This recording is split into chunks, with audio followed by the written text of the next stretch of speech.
Kalena dhamma sawanang etamang kalamutamang. Video part 1, Meichi Keo, perjalanan beliau dalam mencapai kebangkitan spiritual dan pencerahan. Kompilasi berasal dari bahasa Thai dan ditulis oleh Bhikkhu Dik Silaratano. Alih bahasa ke bahasa Indonesia oleh Kalya Siri. Tidak diketahui pencetak serta tahun pencetakan buku ini. Dhamma memiliki nilai luhur melebihi semua kekayaan duniawi. Dhamma hendaknya tidak diperjualbelikan seperti barang di pasar. Izin untuk mencetak ulang atau memperbanyak buku ini hanya untuk dibagikan secara cuma-cuma. Memperbanyak untuk tujuan komersial dilarang keras. Daftar isi, prakata, pendahuluan. Bagian pertama, pemberkahan, mutiara biduri bulan. Semangat prajurit tanpa rasa takut, berkah seumur hidup, rerumpunan murbei. Terbenam dalam pekerjaan tanpa akhir, keo kecil. Bagian kedua, mentas. Meninggalkan semua, memperoleh kembali harta yang hilang, menggemparkan sarang ular, hanya mengambil air, melewati pintu akses, babi hutan, hantu gunung, goa nokraba, melemahnya semangat, kontemplasi atau perenungan tubuh jasmani, biarawati Buddhis ideal, ziarah. Bagian ketiga, inti sari, jalan kama yang bersimpangan, isyarat atau pertanda dhamma, mayat atau bangkai dalam batin, kesadaran spontan, inti berkilauan, payom mekar penuh. Bagian keempat, kesucian, sungai dan lautan. Terima kasih yang tak ada habis-habisnya.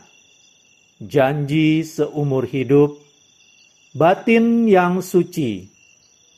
Epilog, kumpulan ajaran tentang penulis. Prakata. Sewaktu saya tinggal di wihara hutan Nakhon Noi pada tahun 2007, sang kepala wihara, Ajahn Intawai Santusako, meminta saya menerjemahkan uraian riwayat hidup Meichi Keo dari bahasa Thai ke bahasa Inggris. Beliau bermaksud menerbitkan ke dalam dua bahasa. Meskipun uraian yang beliau berikan kepada saya agak singkat, Ajahn Intawai dengan ramah menyediakan semua tulisan tentang kehidupan Meichi Keo yang telah beliau kumpulkan. Setelah menerjemahkan versi singkat kehidupan beliau ke dalam bahasa Inggris, saya memutuskan untuk menulis versi lengkapnya berdasarkan riset yang lebih ekstensif mengenai peristiwa yang membentuk kehidupan beliau dan menapaki tiap langkah jalan beliau menuju pencerahan. Wihara hutan Nakhon Noi menyediakan lingkungan yang menunjang dan tenang untuk bekerja, dan para biku di sana memberikan bantuan riset yang berharga. Kumpulan ceramah Meichi Keo, petikan-petikan yang dikutip di tiap awal bab, menyajikan tantangan khusus karena hampir semuanya tercatat dalam bahasa ibu beliau, yakni dialek Phuthai. Saya berhutang kepada para biku etnis Phuthai itu yang membantu saya menguraikan maknanya. Buku ini tidak bisa sempurna tanpa usaha dan dedikasi dari banyak teman dan para penolong. Rasa terima kasih saya kepada mereka sangat besar. Saya ingin berterima kasih secara khusus kepada editor penyalin kawakan, Sue Tan, yang dengan cekatan memuluskan tepian yang kasar dari rancangan atau draft pertama dan membantu untuk mengatur tonasi umum dari narasi. Kemudian Russell Clayview melakukan pekerjaan yang bagus sekali dengan memangkas bahasa yang berlebihan dan memperbaiki struktur gramatikalnya. Rachel juga mendorong saya untuk mengklarifikasi banyak bagian yang tidak jelas dan sukar agar bisa menyampaikan arti yang tepat. Terima kasih khusus kepada Meici Melita Halim yang dengan tangannya sendiri menciptakan desain cover depan dan belakang, desain interior dan semua lukisan pensil dalam buku ini. Ia bekerja tanpa lelah mempersiapkan manuskrip untuk cetak. Saya merasa diberkahi memiliki percetakan yang antusias dan dermawan. Silpa Siam Packaging and Printing Company Limited yang tidak saja memfasilitasi percetakan, tetapi juga turut membantu mengumpulkan dana untuk membiayai ongkos percetakan. Tanpa kedermawanan banyak donatur yang taat, tak mungkin buku ini bisa dicetak dan dibagikan secara cuma-cuma. Nama mereka terlalu banyak untuk disebut satu persatu. Tetapi setiap orang patut kita hargai setulusnya. Dan akhirnya, terima kasih yang tulus kepada Forest Dhamma Books, jaringan teman-teman di seluruh dunia, atas waktu dan bantuan usaha sukarela yang mereka sumbangkan dalam menunjang proyek ini. Sewaktu aku seorang anak perempuan belia, bila berkunjung ke wihara, aku harus ditemani oleh orang tuaku, dan aku tidak diizinkan bergaul dengan para biku. Sewaktu mendengarkan para biku mendiskusikan dhamma, aku duduk di belakang, hanya sejarak sependengaran telinga. Yang mulia guru meditasi mengajar kita bagaimana menghormati Buddha dan bagaimana memuja kebajikannya dengan membacakan doa. Beliau mendorong kita menebarkan cinta kasih kepada semua makhluk hidup dan agar selalu membuka hati dan dermawan. Beliau memberitahu kita bahwa tak peduli betapapun dermawannya kita sebagai umat awam, kebajikan dari kedermawanan itu tidaklah sebanding dengan kebajikan ditahbiskan sebagai seorang biarawati berbaju putih atau meici. Dan kesungguhan mempraktekkan jalan untuk mengakhiri semua penderitaan. Pesan itu selalu lekat dalam sanubariku. Meici Keo. Pendahuluan. Buku ini menyajikan kehidupan dan praktek dari seorang wanita yang telah mencapai puncak dari praktek Buddhis di masa kehidupannya. Beliau dikenal sebagai Meici Keo. Meici Keo merasakan panggilan untuk menjalani kehidupan spiritual pada usia dini. Diberkati sebagai anak gadis dengan keberuntungan bagus, bisa berjumpa dengan guru-guru meditasi yang paling terkenal pada masanya. Beliau menerapkan ajaran mereka ke dalam lubuk hatinya dan dengan antusias remaja bersungguh-sungguh mempraktekannya. Berkat watak yang menguntungkan atau baik, beliau segera berkembang menjadi anak ajaib, ahli dalam seni samadhi meditasi. Batinnya mudah menyerap ke dalam konsentrasi yang dalam selama berjam-jam dan menjadi saksi dari berbagai penampakan yang aneh dan menakjubkan. Ketika keadaan keluarga merintangi beliau menjalankan tugas keagamaan, beliau menunggu waktunya dengan penuh kesabaran, menanti kesempatan terdini yang bisa diraihnya. Setelah 20 tahun perkawinan yang tidak memuaskan, akhirnya pintu terbuka bagi Meici Keo, dan beliau melangkah maju, memasuki kehidupan melepas keduniawian atau meditasi. Sebagai seorang biarawati, beliau menghabiskan waktu bertahun-tahun tinggal dan berlatih dengan guru-guru besar terkenal.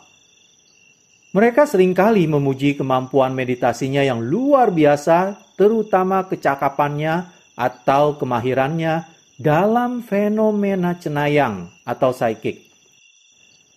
Hanya sedikit dari mereka yang bisa menyamai kecakapannya di bidang persepsi itu. Lebih penting lagi, beliau berhasil mengatasi kemelekatannya pada dunia konvensional dengan kondisinya yang selalu berubah dan mencapai keadaan tanpa kondisi dari kebebasan mutlak. Menjadi salah seorang dari sedikit arahat wanita yang terkenal di zaman modern ini. Beliau menjadi saksi hidup bahwa tujuan mencapai pencerahan terluhur adalah mungkin bagi setiap orang, tanpa memandang gender atau jenis kelamin, ras, atau kelas. Tak terhitung jumlah praktisi wanita yang hidup di zaman Sang Buddha. Kebanyakan berhasil mencapai buah dari jalan mulia, dan banyak yang dipuji oleh Sang Buddha. Pada ceramah awal Sang Buddha, berulang kali murid wanita dihargai. Mereka disanjung karena kerajinan, kebijaksanaan, dan kemampuannya mengajar. Tak diragukan lagi pada waktu itu banyak wanita yang meninggalkan keluarganya dan mengabdikan diri hidup tanpa rumah seorang renunciation atau mentas. Pada kenyataannya, ketika Sang Buddha memulai Sangha Bhikkhuni, banyak wanita yang bergegas untuk bergabung. Diakibatkan keterbatasan atau rintangan sosial yang dihadapi para wanita itu, tetap dicapai pencapaian yang luar biasa. Kehendak pria memalingkan punggung dari orang tua, istri, dan anak-anak dipandang sebagai bukti kesungguhan hatinya mencari kebenaran. Pria dianggap bajik bila meninggalkan keluarga dan rumah demi menjalankan hidup spiritual. Wanita, bagaimanapun, secara keseluruhan, lebih sulit untuk hidup sebagai renunciant.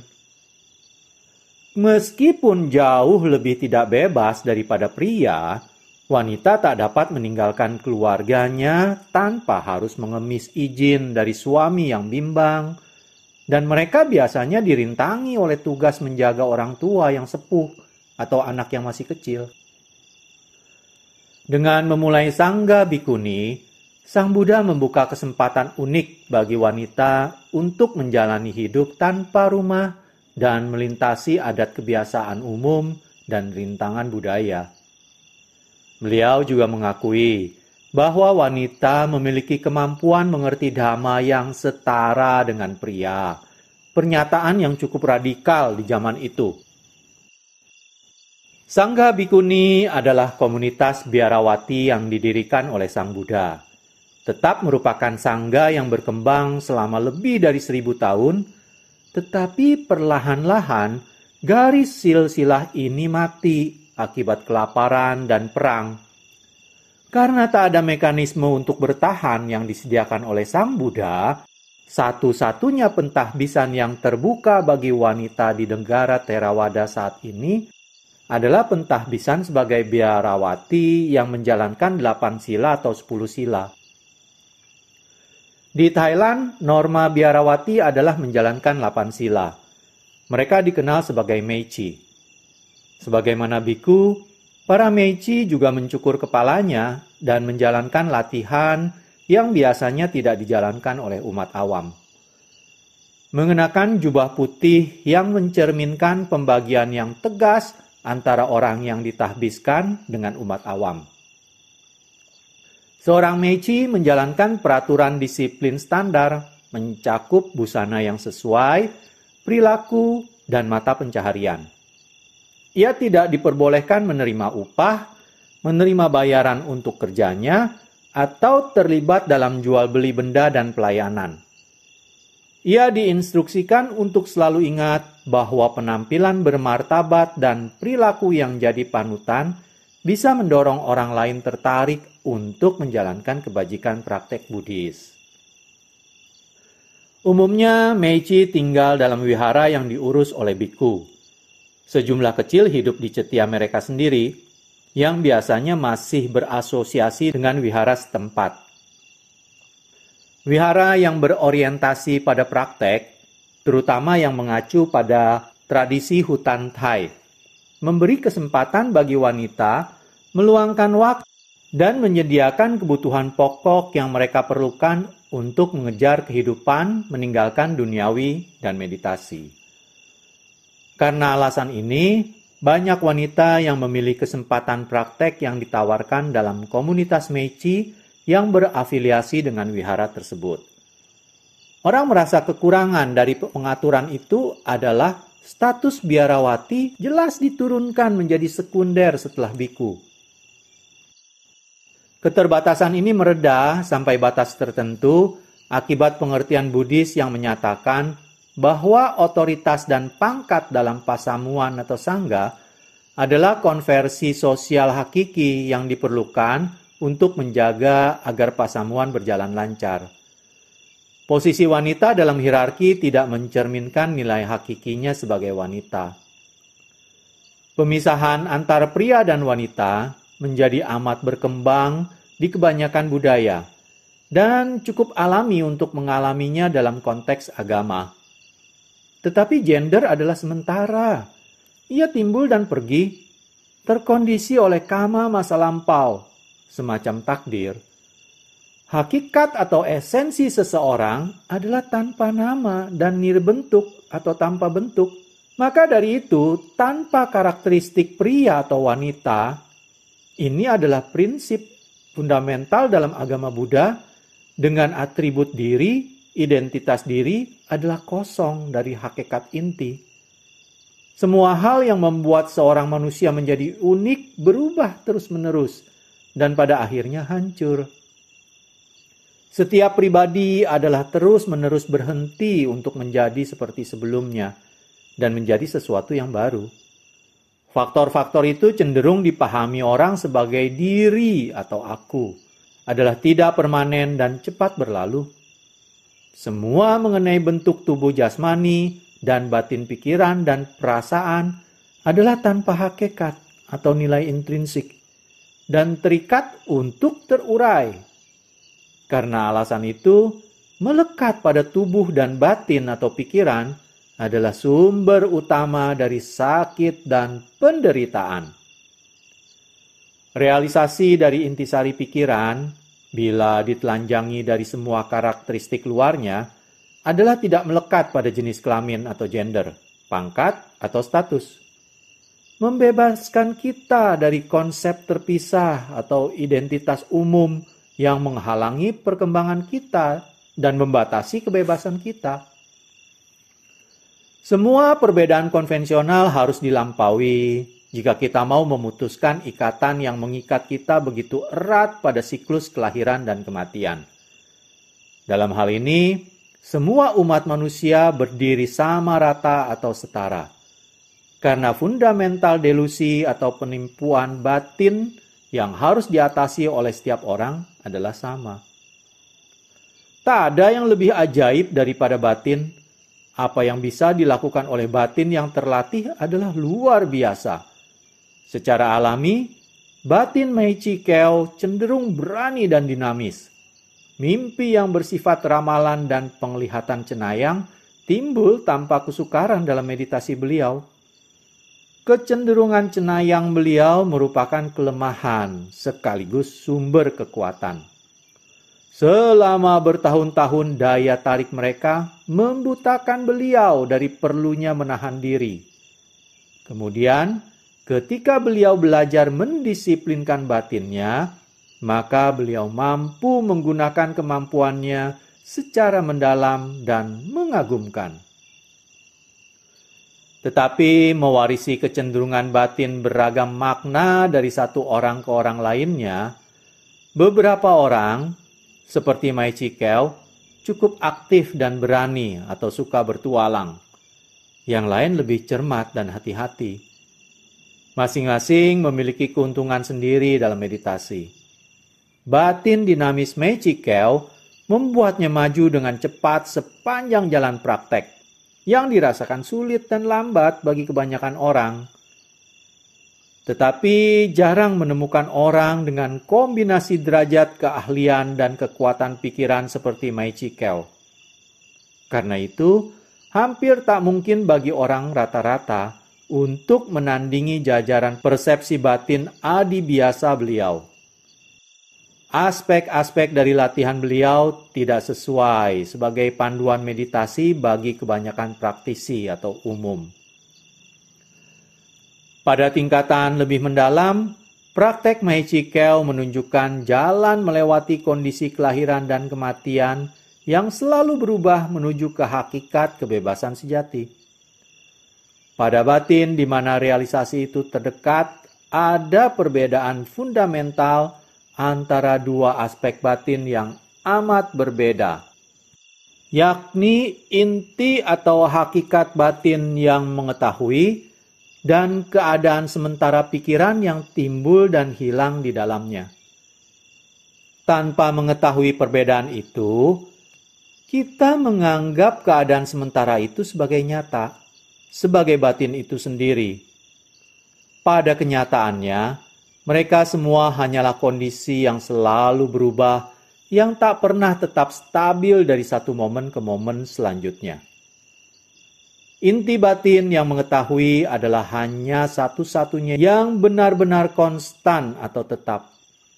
Seringkali kita menyatukan semuanya jadi satu, dan kita menyebutnya sebagai batin atau pikiran. Tetapi sebenarnya keadaan batin eksis sehubungan dengan kita mengetahui mereka. Dengan pemahaman itu, maka datanglah realisasi bahwa kebahagiaan dan penderitaan adalah realita yang terpisah dari pikiran yang mengetahuinya. Hakikat batin mengetahui semua keadaan dan semua kondisi, tetapi tiada melekat. Karena itu, ia berada melampaui keadaan yang silih berganti antara kebahagiaan dan penderitaan. Jika kita dapat melihat ini, kita dapat meletakkan realita konvensional itu dan melepasnya pergi. Dengan pengertian itu, melepaskan kemelekatan muncul sekehendaknya sendiri. Meichi Kyo adalah wanita desa yang tinggal di desa sederhana di timur laut Thailand dan mengatasi kesulitan besar dalam usaha beliau meninggalkan rumah dan mengikuti jalan mulia Sang Buddha menuju kebebasan dari penderitaan. Ketekunan, keberanian, dan kebijaksanaan naluriah beliau memungkinkan beliau melewati semua batasan konvensional, baik yang dibebankan kepadanya oleh dunia di mana beliau menetap, dan mereka yang membatasi batinnya dari dalam, dan dari situ menemukan pelepasan dari perbudakan kelahiran dan kematian. Meskipun beliau tinggal dan praktek di bawah ketidakleluasaan yang sama seperti yang dipikul oleh kebanyakan praktisi wanita, beliau merangkul tantangan itu dengan cekatan mengharmonisir prakteknya agar cocok dalam kerangka konvensional wihara. Dengan menyerah sepenuh hati pada sistem yang dihormatinya, beliau berhasil membalikan kekurangan menjadi keuntungan. Daripada mengeluh tentang status yang tidak setara, Meichi Kyo dengan rajin mengembangkan batin dengan jernih dan kesadaran spontan. Dan dari situ berhasil memotong delusi atau waham pribadi dan identitas budaya yang mengakar dalam dirinya. Memandang dalam cahaya pemahaman jeli, kaca dunia yang solid, dan perbedaan di mana telah beliau lewatkan sepanjang hidupnya, kini menguap dan menghilang. Biku yang ahli dalam meditasi tidak dipengaruhi oleh purbasangka kondisi budaya. Mereka tidak ragu bahwa wanita yang menjalankan 8 sila dan praktek dengan serius dapat mencapai tingkatan meditasi yang luar biasa tinggi. Sebenarnya, wanita memiliki kapasitas hebat untuk mengerti dhamma dan dapat mencapai tingkatan dalam dari samadhi dan mengembangkan pengetahuan luar biasa dan kebijaksanaan. Banyak biarawati dan upasika atau umat wanita di Thailand melebihi pencapaian biku. Karena alasan ini, guru meditasi umumnya menghargai tinggi para praktisi wanita, memandang mereka setara dengan pria dalam potensi spiritual.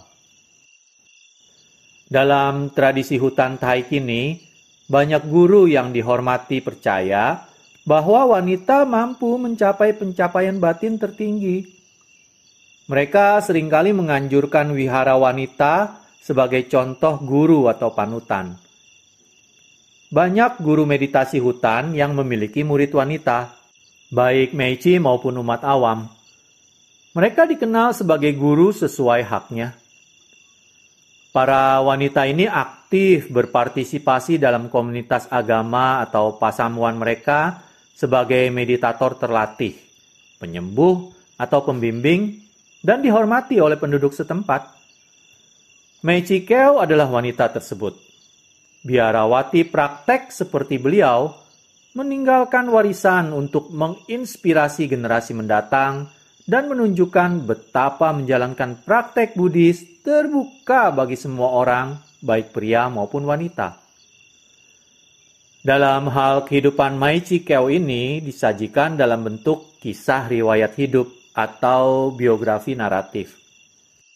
Menggunakan fakta yang tersedia dalam konteks sejarah untuk menceritakan kisah hidup beliau. Saya telah memasukkan informasi apa saja yang dapat saya temukan agar bisa menempatkan hidup beliau dengan keadaan yang sesuai dengan waktu dan budaya saat itu. Mengutip kalimat beliau dan kalimat kontemporer dan kejadian yang diketahui saat itu. Kisah yang saya ceritakan dikompilasi dari berbagai narasumber bahasa Thai. Saya amat berhutang kepada Ajahn Mahaboa yang melalui ajaran lisan dan tertulis berkaitan dengan banyak kisah kunci mengenai praktek meditasi beliau. Saya menggunakan deskripsi beliau yang jelas dari wawasan tingkat pemahaman dan kebijaksanaan luhur untuk membabarkan secara detil tahap demi tahap perkembangan Meichi Keo menuju pencerahan. Beliau adalah salah seorang murid Ajahn Mahaboa yang paling berbakat dan beliau tidak membuat kita ragu akan pencapaiannya. Ajahn Intawai adalah inspirasi penting dalam menulis buku ini. Menikmati hubungan yang erat dengan Meichi Keo semenjak kanak-kanak, beliau merupakan narasumber berharga bagi detil latar belakang budaya dan sejarah. Sanak keluarga Meichi Keo yang masih hidup memberikan peran yang amat akrab dalam kehidupan keluarganya, sebagaimana di awal tahun dari kehidupan mengasingkan diri dari kehidupan duniawi beliau. Dr. Pensri Makaranon yang merawat beliau tanpa lelah di hari tuanya, berbagi ingatan gamblang dari tahun-tahun terakhir kehidupan Meichi Keo, termasuk banyak kisah-kisah yang sangat menarik berkaitan dengan para pelayan medisnya. Semua material saya rangkai atau tautkan bersama untuk menenun kain bagi kehidupan beliau. Meskipun begitu, banyak celah-celah yang tak bisa dirangkai dan timbul inkonsistensi dalam penulisan dan susunan kalimat. Saya menemukan kelipatan versi dari kisah yang sama dan beberapa instansi detil yang pelik hilang. Sehingga saya terpaksa harus menggunakan imajinasi saya untuk mengisi gambaran kehidupan dan praktek beliau. Menambahkan detil grafis untuk menggambarkan sebuah semangat dan bayangan batin yang jelas dari wanita dan pencapaian adi biasanya ini. Ini bukanlah kerja sarjana atau ilmu pengetahuan, tetapi ini adalah riwayat hidup secara naratif, pengisahan cerita, ditujukan untuk memberikan dan sebagai sumber inspirasi bagi mereka yang mempraktekkan agama Buddha secara tekun. Dengan tujuan seperti itu dalam pikiran saya, diharapkan buku ini bisa dipandang semata-mata sebagai undangan untuk merenungkan kedalaman dan kehalusan batin beliau yang telah mengalami jalan Sang Buddha dan mencapai kebebasan mutlak. Saya akhiri dulu video part ini.